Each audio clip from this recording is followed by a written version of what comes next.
Ekiri Ebulaya episode 8B kwe tulio nako olwaliro ku The Answer channel ne Kai Wisdom Official tukomyewo nate na Jamesinzire okukwata mutulaba kasireti no muli bulungi ku side eyo kasireti waliwo ekipya kye mweyongeddeko waliwo ebimu bye mutuuseeko okuva we twabaleka wiki ewedde esolo okukwata tutuuka wiki eno emu ku bintu byenawulira wiki ewedde abantu bangamba nti wasudiya tewaliwo omukyala yali ajje muntu mumpapula ate ekirala abantu bagamba abantu bali sofane abantu bagamba mtewaliwo basobola kera kumacha oli yabuuza n'agamba nti togenda wala linda kukasoko neko kabezi yabuuza n'agamba nti tewaliwo we bayinza kukola omuntu nga gwe bajja mu mpapula najja mu mpapula babatuuziza wamu badiscussing empapula balyoke baziveemu bulungi kooti esalawo busazi Linako, setugenda wala. Otegedde yibbula omuntu gwe yampa essimu ye. Yibbula. Gwe yajja naye gwe twaladde twogerako oli. Omukyala gwe twali wano. Yajja omuntu mu mpapula. Kati bye twogera ebyange biriko wino nze simumanyi. Ne abajja ne bamulaba. Yonna story era gayi wange yagimpa naddako gibuuza olando ne mugamba ono na kaye yangamba mulekere bano be bakambwe ensonga eri bwe nziramu mbadda mbanna Uganda bambi osobola okulaba nganza ajubise nnyo nga tekinna kutuukako nze bamye chali oyo amumanyi Remy omutegereyo twagana nga mumita musirikale story nemu omuwala gwe yaleeta omukazi we yamuleeta bwe batuuka ku kisaawe wano omuwala n'amugamba ojjukira wankola kino ne kino nga n'omusajja tabijjukira ku kisaawe kwennyini ng'omusajja yamulese Canada baafuna visa babiri baakola ki pepa wakabulikimu bakigatta babi Katonda n'amugamba kaakati anko tugende mpola tukola process tuli Uganda Katonda atuyambe ziyiseemu ne bajja babiri bayiribye sente za air ticket bazze bwe batuuka ku kisaawe tebayiribye omusajja ayiribye bwe batuuka ku kisaawe omukazi yamugamba sebo ojjukira nga sinnaba kuzaala mwana waffe yasooka balina abaana aba ojjukira kiwankola kino ne kino ng'omusajja tabijjukira n'amugamba ojjukira wankuba ojjukira obadde ompogolere Uganda kati tutuuse Canada buli omu akwata eby'olulwe omusajja n'alowooza omukazi alimba kati we batambula omusajja batuuse Canada atandise onoonya mukazi we laba mukazi we waagwa mu bannayuganda abakoowa abatayagala kubeera abakazi kubeera n'abasajja baabwe anti ani agenda obbaagala nga bayingiza omukazi kode bamukwasa abazimbabwe abazimbe bamuteeka mu bwamalaaya wano nkuddemu baazibamye bonna papula kwe tuli live oba tuvuddeko kati byenjogerako mwe bannayuganda I don't waste time weekend nze singa ndi mu kwebaka oba kulaba movie oba ngenzeewa ndi wano to help you not nze kati nze ndi mu Canada byenjogera nze kuyamba gwe naawe oyambe n'emikwano gy'abajja nze omanyi baana bameka benyambye nakulaga gwe saakulaga message abantu abeebaza nze oli omwana eri gye tuziike kawaala yalaba program n'ankubira nga gwali naye mujju lawyer tuba tudiscussinga nga ba aina ensi bamubanninga oli bino byokosa paperwork oli accidentally ya scanning empapula studies ze nazitwalira nga omanyi bana abakola paperwork Uganda abapapa ne bamubanninga mu nsemu lawyer ono yamugamba tebakyogerako ne mugamba go bakumyedde empapula nanga batya nemugabe baba akuwa less complex bagenda jijja nanga wisdom ebyaddala bagijjeewo bamaze kola kino kye twayogerako addendam yakikoze na bulungi nampereza nako kye bakoze I'm not here to waste time abantu kati owulira abantu bali mu kutwebaza nze gye naveeri waliwo omwana eyasigalayo nga nvuddeyo ne mugamba vaayo n'agaanirayo bamumye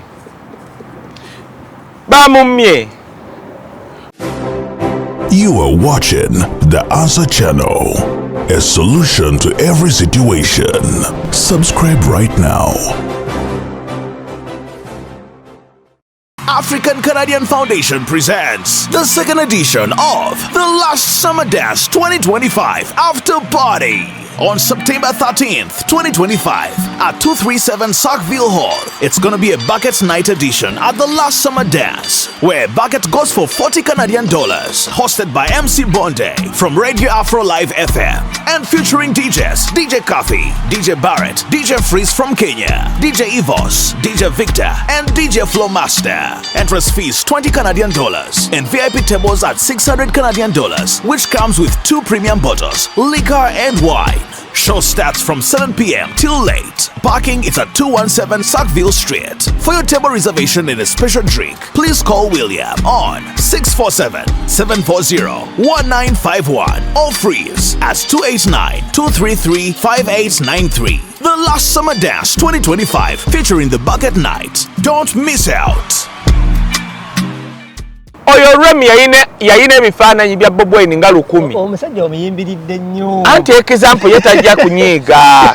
Remi oyo mulaba ekisooka yali register we Kampala. Yayine ebifaananyi bya Bobi Wine nga 10. Sitolenge eri ku mpapula nga 2. Gw'omweseeko.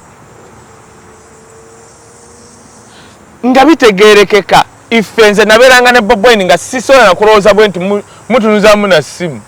Tikifaananyi. Gambi ankole himi amanyi omugaso na kaseera kano. Akyali oba abitwala wasimanyi. No, kati nzokimanyi yali agenda kunyiiza Bobi we yajja musa ebifaananyi kyakuba ate nga kinkuwa accidentally.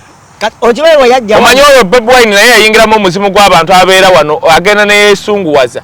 So bolaba nali ne Fifi n'angamba kaye. Fifi yali ajeeta. Fifi n'angamba kaye. Nga tuli wapasa jjumba n'angamba sola kugenda waabo balaba abo. Ffe tukuze ne Bobi Wine ndi mulaba Katonda la wagira Bobi wamugira wali ku mmere n'akabeera mbadde sigenda genda lwaki wano wali abantu kwegamba bakikubala nako era woba toli mugumu nti wayingira mu struggle wekka osobola givaamu nga teri akase anti olaba omuntu akumanyiira atandise okulaba Bobi Wine wano wenyini n'okuwayo $2. Nenga gwoli wano Kakalaamu nabadde ne bajefu Chiwa abasajja bali mu kulya sente bali mu miliyoni 2. Nabadde ne Guy nga yali bwati twalinga naye nanga naye kaye kati okay mbulira what did you think ne mugamba I didn't think this is the life I chose. Nenga waliwo akumanyira nti lwakubanga simanyi akulembera kine Toronto awayo $2 n'atakimanya. Chovola banze Kakalaamu singa ffe twali nti kati katugambe sogera na family ya Bobi sogera na Bobi kati oli asolo waliwo gwe nalaba yakola bati mizo nja kubira mukyala wa Bobi ye nabyogerako kati ffe tutwalanga nnomo tunule eno ina kyenjogera anti omusajja ono alina akantu kakola saagala batalike ku bintu nti awo olabawo yagambye akako yali agamba gwe bakukyawadde era n'olwebesibako tebakwagala nnyo bagala Remi bakwanirizaako ng'omukulu azze gomanyi byokugweze no program manyi kyezikola kanzire muva kunze tunule eno Kakalaamu ate bw'obisalamu Kakalaamu todda wano nze nkubuulira omanyi waya zange zivaako hati tebinkwatako gwe mmanyi nkubuulira nze nkubuulira nga nze Kakalaamu nkubuulira anti kati Kakalaamu kati kankubuulire Kakalaamu naye wandibadde obyogerera wansi wano mweno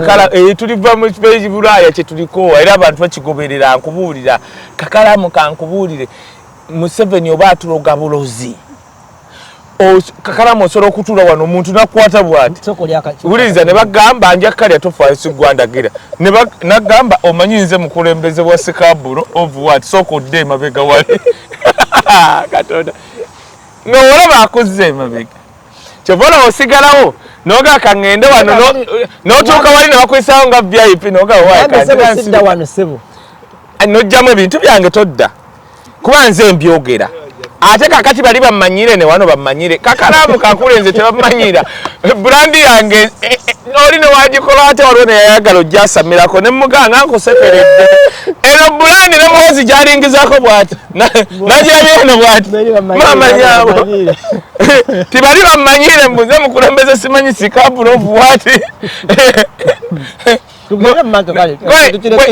uliriza Kakalaamu kyenkunyonnyodde nti ife ate ebyo tulina obigumira Kakalaamu toyomba n'abantu kino nkigamba okimanyi oleme kunyiiga lwaki nkigamba oli muto wange nkigamba n'abalala basobola okukola nti kyonna wookisanga nga tuli mu kulwana oli asobola okukola eki oli asobola okukulinnya bw'ati sirika ogambe ono yagambye kati gende mu maaso kyova olaba abantu omuntu omu akumalamu n'amaanyi woba era Kakalaamu kati kankubuulira ekintu kimu Kakalaamu Kakalaamu mwino struggle oba tewagijjamu oli wa mutima mugumu no struggle oba tewagijjamu ng'oli wa mutima mugumu nze ndowooza Museveni w'ebiteega bisindika busindisi anti ali awo ekisooka kati Kakalaamu okimanyi nti nno gwe bukyojja mu struggle tolowoozanga nako mboba bya leadership oba biki tekikulinamu kakati kubanga tokirowooza nako kiranga ekya bulijjo bagenda okulonda omuntu abadde yakulira ekapeeka ajja atuule wano nga yeriddawo nga yakusalirawo ekyo ate ngozo iye gundi kikyogaga gundi nze liida nga tolina nga bayibuli egamba awo ne wajja Falaawo ataamanya Yusufu omanyi kyekitegeeza ne wajja omukulembeze ataakumanya na byokola nga Kakalaamu gwe wooli wano nze nali wano kati kankubulye Kakalaamu uliriza kati kankubulye tofaayo na bino biyamba Kakalaamu nze kankubulye oyo akimanyi actually ne kati kankubulye waliwo omukulembeze omu n'akimanyi ono ambassador gobago nga simumanyi na bwafaanana ankubira nga ndi n'omuntu omu wanuupu ndaba simu enkuba nenjikwata kati weyayogera nenjiteeka mu lawudi okawuli akantu ako kati tuli ku level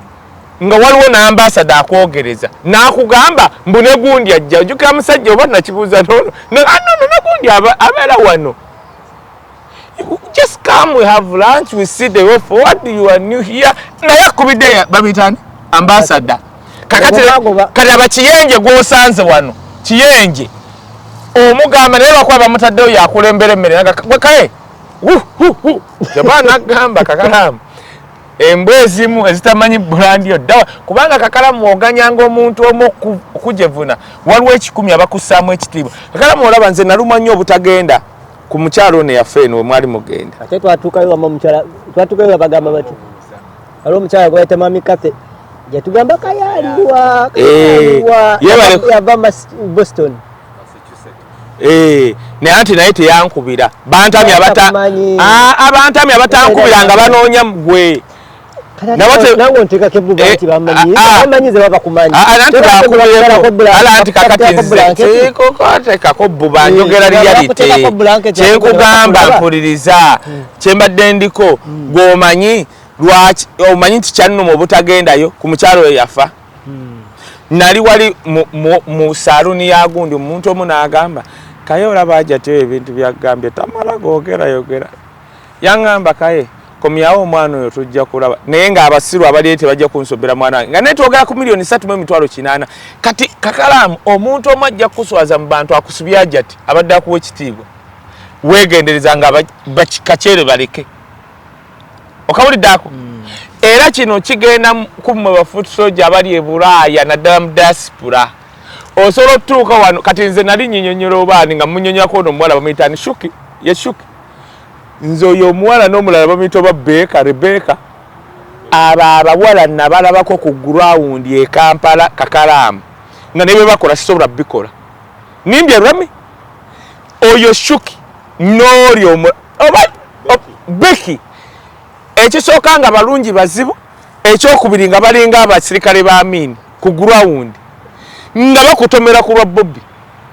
bato balungi bakola ebintu nga byo biri extra bino nga tulumba mbu Bobbi agenda Kayungo bagenda wa abo abawala abo mamanyabo kakati naye omanyi okutuuka wano anti oyina okumwogerera ennyo mu maaso ga Kisitu nti munnange ono bamuyita Shuki njogedde ku Kisitu atanyiiga no Remini no Kisitu kubanga takikolangako yo wa media kati woba onyiiga nojjanga gwe Beki nosanga nti Kisitu yalina okuwa yes or no olaba wogenda onyiiga kati struggle eyina kubanga wagiyingiramu Kakalaamu Ngasirwa big up. Bakuwayo big up. Ngowebaza Katonda. Bwatagikuwa kola ki? Stella kuyita mu struggle. Anyway, tugende sebo mu. Okiwulira ekyengambye nze kati ne kano kankogera tuli ku kiva Ebulaya. Nze nalaba Sauda Madada ng'alumba malende nalabako sekendi nga 10 nenga sola kulaba busiru buno. Omuwala omukazi gwawolereza bonna bakimanyi n'okuyitawo ku bwa cancer it was a mistake. Abemakindi beekanga bwekansi kuba baali batikinga umbrella baali bamwetama nga tebamuzzaayo. Oyo omuwala yeesimbye ku kaadi yewe mupi. But why do you do that? Kino kyenkugambye oba wajja mu struggle nga wajja kulwa Bobi Wine. Abamu abali we are so obsessed about his family. I'm having a problem to guide you. I mean, akatugenda ku kiva Ebulaya tofaayo. Kitambula okitegeera. Now, tubadde tuli ku nsonga ya abagamba wisdom teri byo muntu yajjamu pepa asoko mukazi mubagambye omuwala ekyokubiri nti tewaliwo basobola kutuuza before nga tebalaba mujjamu ng'oyo bakubira teriyo abo tebamanyi omanyi kakati kakalaamu buli afuna empapula wano afuuka looya yasooka nokiŋŋamba nsamba yangamba obusiru obuli mu bannayuganda oli wava mu kooti n'afuna empapula nti yafuuka looya kakalaamu bino byangu handi nazifunye gundi tonnafuuka looya keesi yange yanjawulo n'eya Remi wulira bwe baba kakalaamu w'okola bw'oti kati kankulage gwe mukazi alo immigration amanya gange nze kakalaamu kati gwe kaka nedda amanya gange nze Sandra UCI number ye UCI number eri bweti ne bweti nti otyo nkubye kubagamba Gerard seguya mu mujje mu mpapula zange nga bba wange oba omulalu obani kakati kankubuulira ekintu kimu kakalaamu teriyo muntu bino abantu be bagamba mbo kasita okuba essimu n'ogamba amanya gange nze Gerard kyotyo you anti sibijjukira UCI number mama nga wayangwa mangu okuyita okuyirabira fe abagenda mu kooti byatutama tetukyayagala bijjukira kaakati ng'ogamba njagala kujja age mu mpapula kasito kyogera namuleke Uganda yeriisanku immigration ekola bweti kyekintu kyokka kyetakuleetera psychiatrist kyetakubuuza nsonga omanyi lwaki obawonyeza kawawa obawonye era bagamba bugambi ddamu tukwate bulungi nnyo kagamba ne waba babadde balikodinga bongeza oleme kwekwasa n'oyogera date of birth n'oyogera amanyago n'oyogera n'ennamba ey'essimu n'oddamu nti njija agge oyo mu mpapula era womala ogamba ne baga tumugjeemu bo bennyini si gwe abeebaza be bakwebaza okumuzzaamu era mwe bannayuganda abali Ibura ono mbu waliwo abamugambye kyenjogera mbu nnimba ekyo mukigeze nkugambye oyo gwe yampa ennamba ye wuuno simugeya baŋŋamba yajjamu wuuyo yajjamu omuntu oyo si yaŋŋamba eyaŋŋamba yali na mulala yanga oyo omwana twajjawa sijjena kati va ku oyo kyali waffe owakazindala omumanyi munne yakamugjamu omwami balina abaana aba nga bali wano yakubye bw'ati kati ojjukira oli gwe nagamba gwenyumyako oli ow'embaga nabikunyumiza mu vidiyo byerabidde oli yalaba vidiyo gwe nkugamba actually oyo amutegedde kwasaagala mwogera omuwala yalaba vidiyo kyokka nga vidiyo oli gwazina naye kazini yakuba teyeebuuzizzaako gwemanyi kye bayita okumuzzaamu n'owooba ozina kati olwaleero kati buli ayogera kino lwaki tukyogera munnayuganda ali eyo ng'oli Canada ebyawalala sibimanyi Europe simanya Dubai sibitegeera tosiriwala mmwe mu busiru bwammwe bannayuganda mbwogezesa immigration okuba okugjamu omuntu gwe wateekamu n'ekirala mmwe baana mwekamba buli muntu anyiiza ffe tulina abakazi be twazalamu baatunyiizanyiiza naye bw'aba omuntu akunyiizizza nga bbaawo mwazaala abaana basatu mwana gwe tewandijjeemu bbaawo muleete wano kale mu divorcing nga atuuse wano nga ina PR ense and people don't know atuuka wano nga ina PR mu divorcing naye goddidde omusajja gwazaalamu abaana abasatu mbulwa kubanga onyiize mbulwa kubanga yayagadde omukozi gwe wamulekera oyagala ebisolo mugambe nkumanyika gwe wamulekera mu nnyumba kati gwe kankubuulire muwala gwali wano bawo mujjukize kimu nti kakalaamu nakuleka e Uganda naye siriimu gyali bw'ojja wano bagenda kusooka kukebera ebbeire bakukebera nga tonnatuuka wano olina okugenda ku medical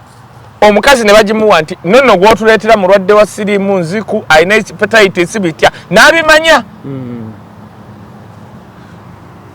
mujjukize okiwulira muve mu byokwekoza mwe kati kambabuulire ekiba mu kooti for example luli nali nkyogera ate waliwo yaŋŋamba waliwo yaŋŋamba oli yambuuza bw'ati n'enkiwandiika wano waliwo yaŋŋamba nti wisdom wagamba omugaso gwa lawyer mu kooti era n'enkiwandiika wano because it touched me yanga ekintu ekyo kikulu ku kyoyogera omugaso gwa lawyer because some people don't know mwe naddala abagenda mu balooya abazungu kino nkyogera Dennis simumanyi simusinkanangako Samali gwe mmanyi omulala nigo naye mboogera on finger gundi because kizibu nnyo omuntu omu Ukraine okujja Canada n'anoonya lawyer nga muna Uganda kubanga lawyer muna Uganda tomanyi kiri ku ground Ukraine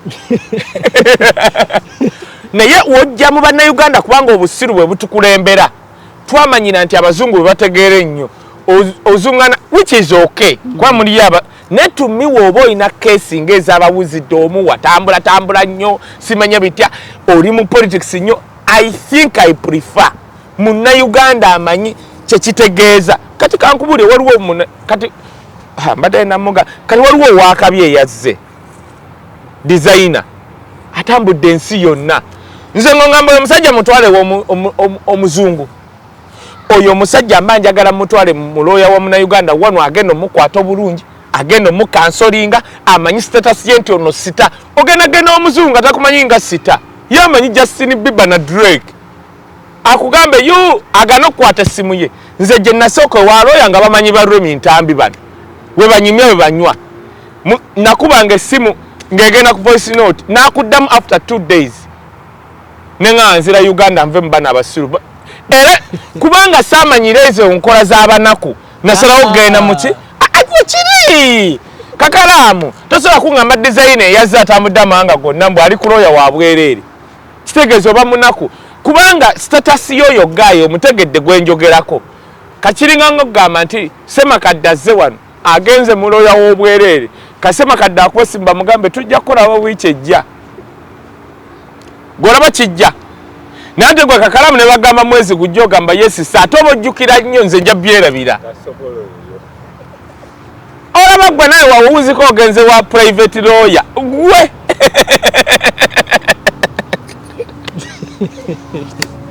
biri birekere barwemi abamanyi okunywamu ali awo buli kitalina stress teri amubunana oba ali gye swabuleseke Canada ayambalanga tena kulaba bivvulu kati gwe otandike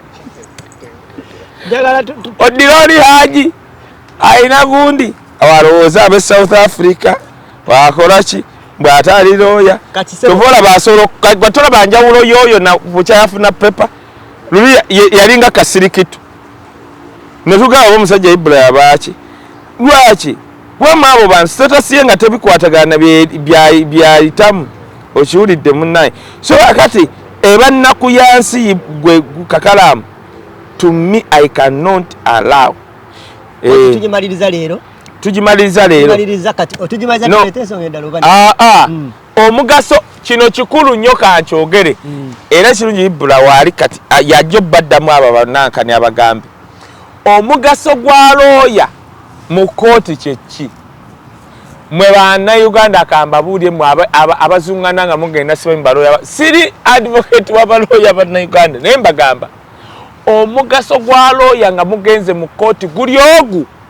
kukwata mpapula ate tazikwata ziba ku laptop kuddira laptop bweti nga mutuuse wali kunyiga bwati pu oli aba yabifuna dda naye mbw alaga as a formality oli afunye nakumugamba nakutereza muzindalo nakubuuza ku memba munne hello we are here kiwedde ng'azinga mikono zibamusasulira ezo talina kyagenda kuyamba kwogera neki kati kakyogera bulungi omugaso gwa looya wane Canada ng'ogeze mu kooti kuwaayo bintu bye wamuwa eri mu bali bantu kubiwaayo nga temunatuuka mu kooti kati watuuka ali mu kooti kukonfaminga yoono ne bamulabako waaba ku vidiyo ne biggwa tadifendinga kati wulira omugaso gwo mu kooti kyeki omugaso gwo ng'oba kuyise mu kooti kakalaamu kufuuka looya temporarily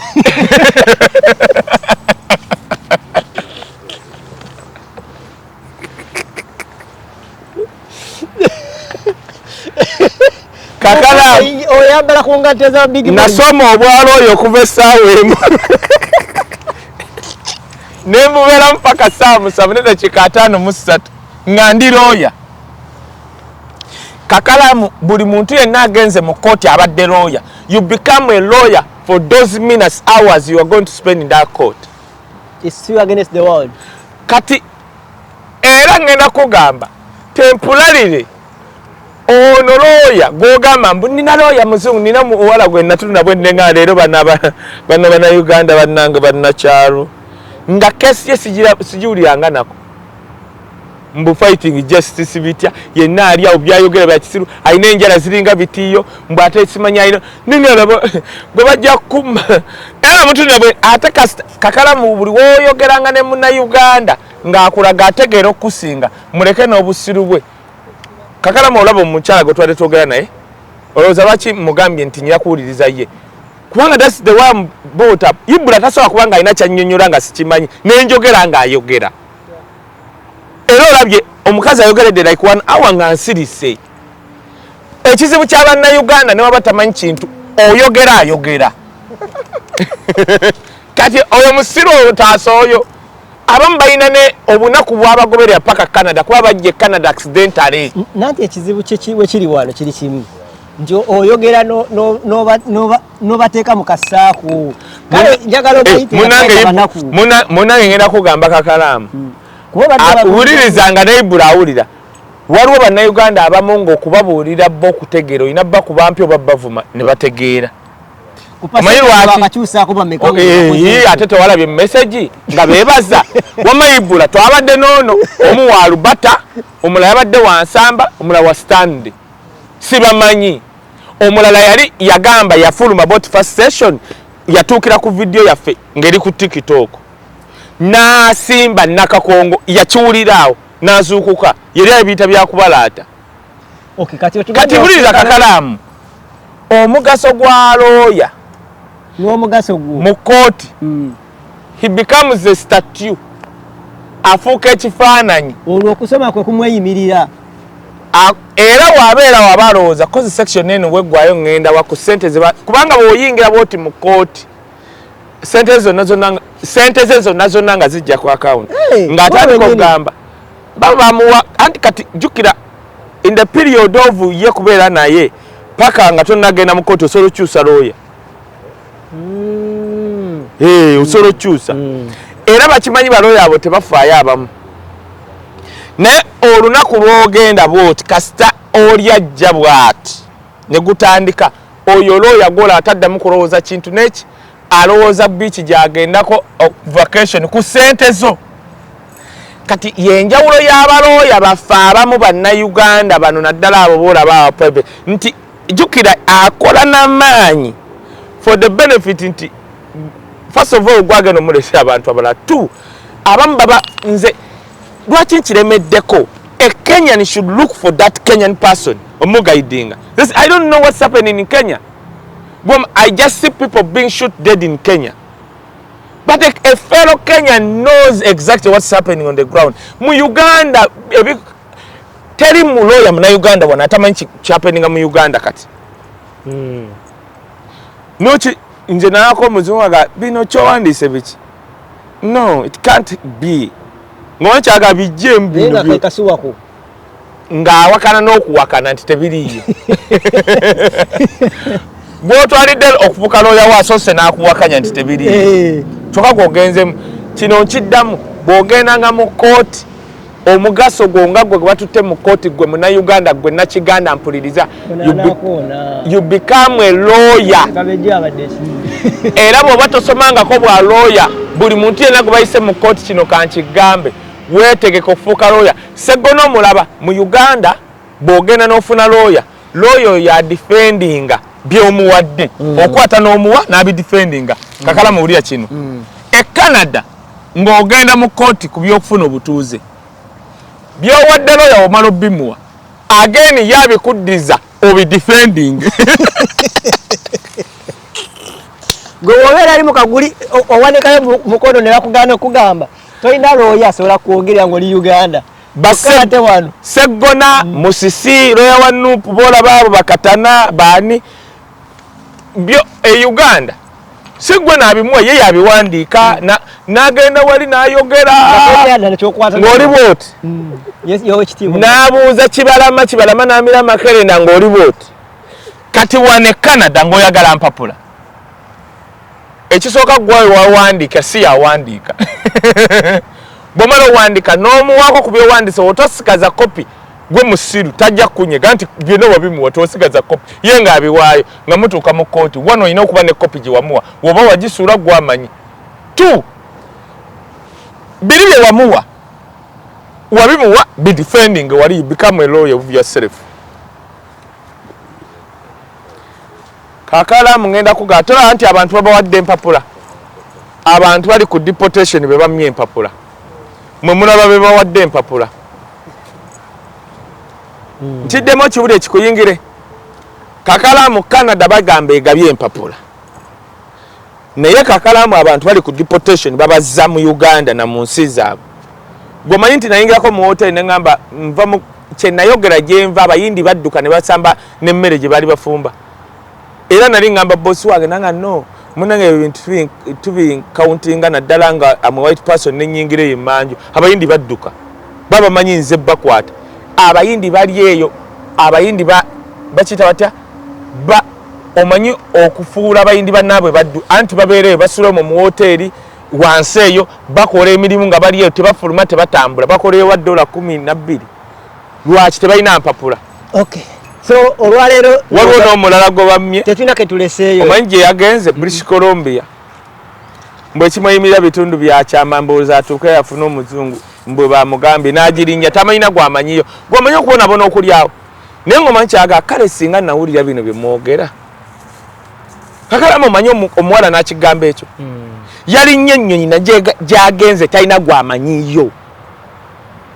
yaŋŋambye singa nawulira bino bye mwogera kati omuntu yenna KAKALAAMU agamba we are not passing time tuli mu weekend twandibadde tukola birala naye nze kasita nafuna abantu abakola ki abeebaza kooti nga kino mweno video you become a lawyer of yourself bw'oba tosobola kwefubako nga gwe bannayuganda ebyo mubuuza ne mutusanga kikati wisdom ogamba ki ebyo byekisiru engeri gye mubuuza ebyekiyaayi ne mujja nga muli Canada ne mulowooza ebyo ebintu by'ekisiru ebyokwasama nga ebiri e Uganda wano sooka weefubeko ofune empapula olyoka otandika okukola ebyekisiru by'oyagala. Take life serious because some of you okay nange kanneetwaliremu kwa KAKALAAMU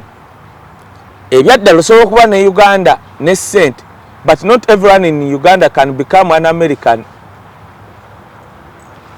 Twagala kumaliriza ate kategedde ndowooza olwaleero eno episode tugimaliriza bulungi kiba kiri ekkooti ewedde bulungi olwaleero so nga tumaliriza ssebo nsaba otubuliyeyoko ku bigambo ebisobola okubuda oba kyebayitanga motivations nga tumaliriza episode eno zobaddeko ezikunuukiriza ddala mu nnya ku kkooti era owulidde buzito ki ng'oziyitamu zino mu kusooka abantu tebantegeera nange nasooka nendowooza oba byenjogera bifu nempulira abantu aboogera bayogera nti luwansindika YouTube ng'abazungu ate babyogera na mu luzungu kituufu nenga okay ekisooka Munnayuganda ali eyo nze siri tiktoker nti ndi wano noonya kweyambula mu ngoberere nno naye ffe abamu buno tubutwala nga buweereza. Nze nagamba Katonda nti ky'olinyamba mu kyendi, when you bless me I'll become a blessing to others, whichever area you bless me. Yeah. Ndi wano njogera ku by'empapula kubanga osanga Mukama mmanyi nze yannyamba. Gwosobola okubanga munnange gw'oli awo ng'emizimu gye mu gye gyakuyamba. Ekyo Mukama kyampereddemu omukisa kyenkugamba. So is you, so is Remy, Ibura n'abalala. So abalala asobola okugamba gaali maanyi ge n'amagezi ge. Ekyokubiri, Munnayuganda njagala kugamba twogedde ku bintu bya ekooti nawe ofuna empapula. Kubanga Uganda nga we mugiraba, gw'osobola okusurvivingamu omusajja omu yakingamba naye nkiraba,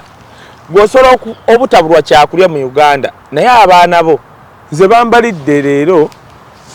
for the last 2 weeks. Mutabani wange alina menu gye yeewandika, banalowooza abakusome babiwandiise. Yagiwandika ne pen n'abagamba ndya kino ku Lwokubiri, ku Lwokusatu nkera kulya kino lunch ne gundi. Bagenzo bimbaliriramu ye yennyini byalya. Kweganga omwana tulinamu malako 900 nga ye omwezi. Ate tomukambu waliye kubanga yabagambye yawandiise yabiwandikidde bali nabo n'ateekako na NB nti bwe mbata mina ssente mukubira taata wange. Babindaze nengamba nasose nenyiga nenga katika yo nyigira ki kubanga omwana gotwogerako omyako 8 wawandika bino aina confidence nti mumusoro kubanga abaninanye muganye bimpa ne taata wange akola ki ajja kuzimpa kati kakalaamu tuli ku era nti bino Ibula be yakulaba mu kuba embooko abaana be tebabimanyi. Omwana wa Ibula tajja mugana mugamba daddy Chris Brown ajja wano ne ticket ya $200 kyaba ategeeza ogisobolera kyakusaba kyayagala. So bazadde baffe twasobola bibagamba. Mbagamba bannayuganda tubalize eno episode y'ekkooti, take this so serious. Noonya omuntu asobola okuwa ku magezi ne baba 10 jjamu abo abagezi. Mu bannayuganda be bagamba nti buli kintu 10 nga kyakyama bajja kumma empapula ezisigale zakyama n'abakooli ojobuze Gabbi yakola ne pate mboka kasabaliwo naye nga bamumye empapula. Yasoka yakola pate yakola abamu mana yayogera nga agenda mu kooti nga ali so confident ye bamumirayo nga no gundi teyaggwa naye kwa bye bamubuuza nga tabitegeera n'akomawo ng'akubidde bbaawe bawe n'akola pate ne bakola bonna pate kwetulisebo ne bakola pate ahe bbaawe yatugamba oluvannyuma n'agamba nze simanyi kigenda mu maaso nti kiki fe abaali bakutte kipate tezatulema ng'omuwala musanyufu aliwo ati muddiira akuba ne banna abayise nga ne bamumye empapula. Kakalaamu bannayuganda baveeko nze naye bannayuganda wali mu kirabu twabadde nenga bano bannayuganda oba bannakenya va ku bano bannayuganda boolaba abalina nga amabina gadda mu lubuto nalabye abaana wali ninga bano baawa oli nangamba kaye eno lugimu y'abaana bonna boolabaawo balina empapula abo boolabaawo bonna baagala kweyisanga ba Beyonce ennyambala ebadde wali bali musama mbunna empale zibookya ng'abaana bali wali omanye ekyabadde wali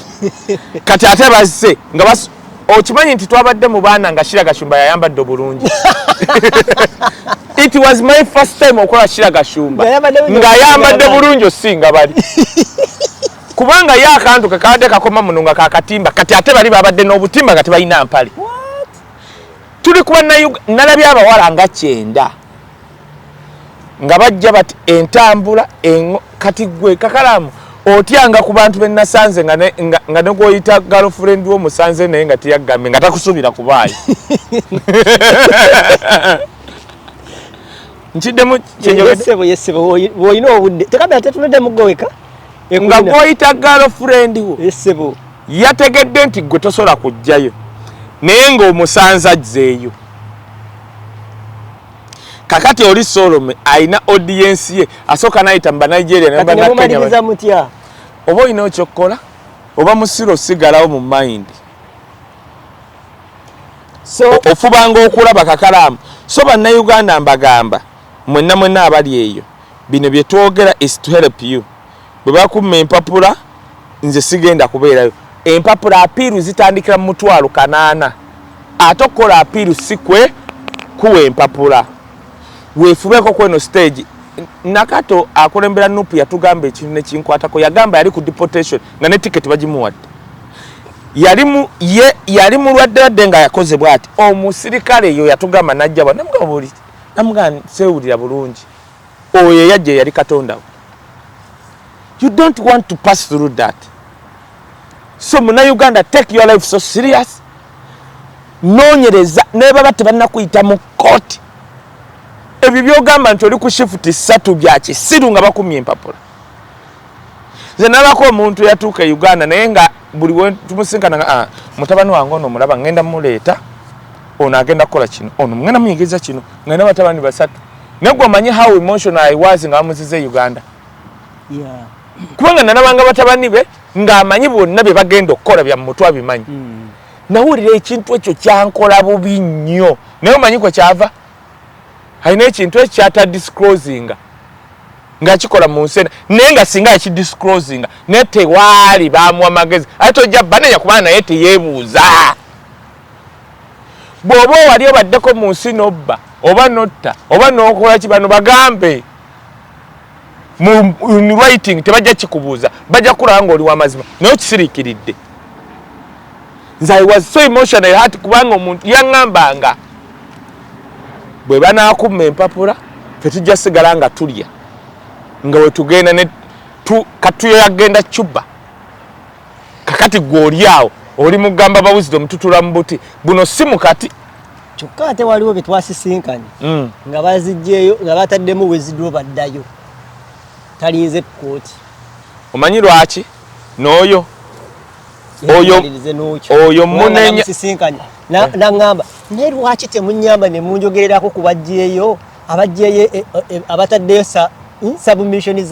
za withdraw nga baagala kuddayo koze baani nti nange mwenyini nataddeyo n'asirikira n'atulaba ati mu ntebe n'alinda nga yagala okole otya twogereko tumubuulire kibeera kiti ekyo ekiva Ebulaya njagala omwezi wiki ejja oleete ekyo ekya withdraw nnyonnyola abantu kubanga yataddeyo nga ajjayo passport nti oddayo ddi nti omwezi ogujja omanyi nti najja nga waliwo omuwala mu Dominion yali asaba mbu Mukama n'amugamba ng'ali mu bisiike oli mpase abuulira n'agaa tekisoboka ano ndi mu siini n'atambula n'agenda Kipling n'abagamba bannange nze nabalimba Mukama kinnumiriza n'akomawo n'abasanga wano n'abagamba bakyaki bannange nva eri mpulira kale Mukama nkoze obulungi kye nali nalimba bannaye mpulira kinvuddeko ko bukishiruwa amanyi nva Kipling kokola ki agenda okumala okyogera bonna abaali awo abakyakinga 20 ng'asigaddewo buli omu yatambula bw'ati eyagenda mutoonyi eyagenda njagala ekyo kyenjogedde ku Sunday jjo kinjukize omuntu ekyo kya withdraw okugya passport onjukize nti watunyonnyolako n'omukyala eyagenda olw'eddiini kati kano kokka gwokimanyi nti nabeerako UK ebiseera ne muzeeyi wange nabeerawo omusumba kamoge tajja kunyiiga w'amaanyi nnyo gwe mutemu abawulirako yali musiraamu bamuyita Akimu musumba Akimu yali w'amaanyi oyo mweru oyo musajja yali w'amaanyi nnyo mu biseera bya Imelda yali musiraamu oyo nga w'amaanyi oyo nga tamanyi bajjamada bakajja oyo musajja oyo omweru oyo ateekuwa sino giraba kukyuka yayogera statement UK nga simanyi nti alijja ne Uganda yagamba mmwe ffenna twalina bye twagetaageta mu ngeri wano Mukama ajja tuyamba buyambi natusonyiwa bwenjogera ekyo mukitegedde kakati gwojja siriwala nti pastor ze Tom n'abulya n'ogaba bannange nteeka nalimba sigenda mu ggulu kaŋŋende kakati bannange nziwuno nalimba n'ogamba nziwuno bannange kino bali boga abanyoko kati ekyo kye tugenda okunyanya kale wiche naye kangambe kada ba unique banaye obo yagakweta ebintu bijje Uganda bilete Canada kiremu $2 obijje Canada bitwale Uganda kiremu $14 muna 14 biba bituse Canada tokalubiriza abantu bajja kweta mwango obatuma ebintu ye ba unique services limited okolotya kuba ku namba eno eri 0 musanvu 5 musanvu 100 992 0757 100 992 oba kubira ku Shamia ku namba ya wane Canada 4372154520 tokalubiza abantu unique services bajja kuletera ebintu tutandikira kwekyo ogenda kulaba obusiru bw'abantu ateekateeka okuteekayo passport ogijjeyo agitaddeyo asubira okugenda mu lukuŋŋaana olw'enjiri mukama akulabikire olowooze nti oyinza okwenda bye walimba oli asobola okuva wa Pastor nga Pastor abuulidde mbw enjiri bunaalaba nga agenda mu Geyeni mbunagenda agamba by migration nali nabagamba Ibula oyo naye nalimba mbwabuulire bajjajjabe lwakwa Pastor yayogedde kati eyo episode egenda okudda obusiru obulimu. Bye.